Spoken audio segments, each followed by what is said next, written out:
नमस्कार मित्रांनो, अभ्यासवाणी या चॅनलवर तुमचं स्वागत आहे. अभ्यासवाणी रोज अभ्यास रोज प्रगती. मागील लेक्चरमध्ये आपण संघराज्यात्मक आणि एकात्मक पद्धतीमधला फरक पाहिला. आता सर्वात महत्त्वाचा प्रश्न, भारत नेमका कोणत्या प्रकारात येतो? संविधानात राज्यांचा संघ असं का म्हटलं आहे? आणि डॉक्टर बाबासाहेब आंबेडकर यांनी भारताचं मॉडेल अमेरिकेऐवजी कॅनडासारखं का ठेवलं? या सगळ्या प्रश्नांची उत्तरे आपण आता पाहणार आहोत. भारत हे संघराज्यात्मक स्वरूपाचे राज्य आहे, परंतु संविधानात संघराज्य हा शब्द वापरलेला नाही. त्याऐवजी युनियन ऑफ स्टेट्स म्हणजे राज्यांचा संघ वापरला आहे. असं का? तर बघा, संविधान सभेत डॉक्टर बाबासाहेब आंबेडकर यांनी स्पष्ट सांगितले, भारताचा संघ हा राज्यांनी केलेल्या करारातून तयार झालेला नाही. अमेरिकेत काय झालं? तर स्वतंत्र राज्यांनी एकत्र येऊन करार करून संघ तयार केला.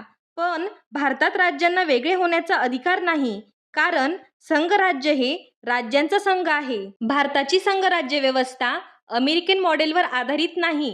कारण का? तर बघा, अमेरिकेत सुरुवातीला स्वतंत्र राज्य होती. त्या राज्यांनी एकत्र येऊन युनियन तयार केलं, म्हणजे स्टेट पासून युनियन तयार झालं. म्हणून तिथे राज्य जास्त शक्तिशाली आहेत. दुहेरी नागरिकत्व आहे.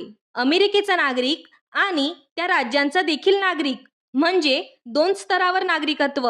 अमेरिकेत प्रत्येक राज्याला स्वतंत्र संविधान आहे, म्हणजे केंद्राचे वेगळे संविधान आणि राज्याचे वेगळे संविधान. आणि आता शेवटचा पण सगळ्यात महत्त्वाचा मुद्दा म्हणजे अमेरिकेत सुरुवातीला 13 स्वतंत्र राज्य होती. नंतर त्यांनी एकत्र येऊन संघ म्हणजे युनियन तयार केलं. थोडक्यात सांगायचे तर अमेरिकेत राज्यांनी केंद्र निर्माण केले आहे. भारत हा अमेरिकेसारखा नाही. भारतामध्ये फक्त भारतीय नागरिकत्व आहे. महाराष्ट्राचा नागरिक वेगळा आणि भारताचा नागरिक वेगळा असे नाही. म्हणजे भारतात एकेरी नागरिकत्व आहे. तसेच भारतामध्ये एकच संविधान आहे. राज्यांचे वेगळे संविधान नाही. पूर्वी जम्मू काश्मीर अपवाद होता, पण आता नाही. अमेरिकेत राज्यांनी युनियन तयार केला, पण भारतात राज्यांना भारतातून वेगळे होता येत नाही. तसेच आर्टिकल 3 नुसार संसद नवीन राज्य तयार करू शकते.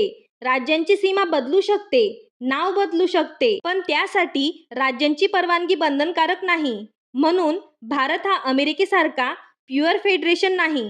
आता तुम्हाला प्रश्न पडला असेल, जर भारत अमेरिकन मॉडेलवर आधारित नाही, तर मग कोणत्या मॉडेलवर आधारित आहे?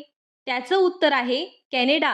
भारत हा कॅनडाच्या मॉडेलवर आधारित आहे, कारण कॅनडामध्ये संघराज्य व्यवस्था आहे. केंद्र हे जास्त शक्तिशाली आहे. अधिकार हे केंद्राकडे आहेत. तसेच भारतातही संघराज्य रचना आहे. भारतीय राज्यघटनेत आर्टिकल 248 हे संसदेला कायदेविषयक अधिकार प्रदान करते. यानुसार संघसूची, राज्यसूची किंवा समवर्ती सूचींमध्ये स्पष्टपणे नमूद नसलेल्या विषयांवर कायदे करण्याचा अधिकार केवळ संसदेला आहे. आपत्कालीन परिस्थितीत केंद्र पूर्ण नियंत्रण घेऊ शकते. म्हणजे रचना संघराज्याची, पण ताकद केंद्राकडे आहे. म्हणून भारताची संघराज्य व्यवस्था ही अमेरिकन मॉडेलवर आधारित नसून कॅनडाच्या मॉडेलवर आधारित आहे. तर बघा मित्रांनो, आज आपण समजलो की भारत हा अमेरिकेसारखा प्युअर फेडरेशन नाही आणि तो कॅनडाच्या मॉडेलवर आधारित आहे. भारत हा संघराज्यात्मक आहे, पण केंद्र अधिक शक्तिशाली आहे. म्हणून भारताची रचना खूपच विशेष आहे. ना पूर्णपणे संघराज्यात्मक, ना पूर्णपणे एकात्मक. पुढच्या लेक्चरमध्ये आपण भारतीय घटनेतील वैशिष्ट्ये सविस्तरपणे पाहणार आहोत. लिखित राज्यघटना, स्वतंत्र न्यायपालिका, द्विगृही संसद आणि अजून बरंच काही. हा टॉपिक तुमच्या प्रत्येक स्पर्धा परीक्षेसाठी महत्त्वाचा आहे. म्हणून पुढचं लेक्चर चुकवू नका. हा व्हिडिओ उपयुक्त वाटला असेल तर चॅनलला लाईक, शेअर आणि सबस्क्राईब करा. अभ्यासवाणी म्हणजे कन्सेप्ट बेस्ड लर्निंग. थँक्यू.